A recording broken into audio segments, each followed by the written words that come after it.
So it was a great time with the group there on Monday. Now, before I go any further, as we did have an exciting time also on the west side down at the town hall, I want to talk about something before we get to that. And that is the, first of all, the appreciation that Bridging the Gap has for PAC 14. PAC 14 is public access channel. So that is not part of Bridging the Gap, and Bridging the Gap is not part of PAC 14.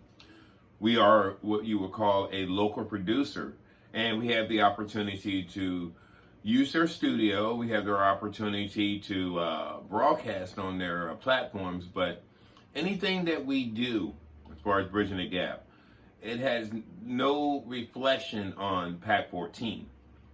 I want to say that again. In no way are we affiliated or is PAC 14 responsible for any of our content. We are very appreciative to PAC 14 for all that they do and that they allow us to broadcast on their platforms.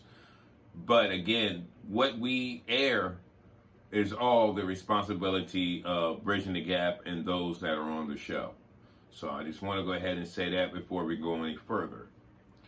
Now, I want to talk about the West Side and its town hall that it had, and I want to say thank you, Captain Joe Lappin, for inviting Bridging the Gap to cover parts of it. And we went down there, and if we get an opportunity, and I'll probably highlight it in this little segment here, but please go back and watch that because there was some really good information that came out. And thank you, Delegate Chris Adams and Delegate Tom Hutchinson for coming doing such a thorough job of explaining what's going on and, clearing up a lot of questions that I had, at least, from the fact that this is not something that's going to happen overnight to the fact it's going to be years. If it actually, and I notice, I like the word I'm hearing now, is if this actually happens. And I just thank them for the fact for coming down there.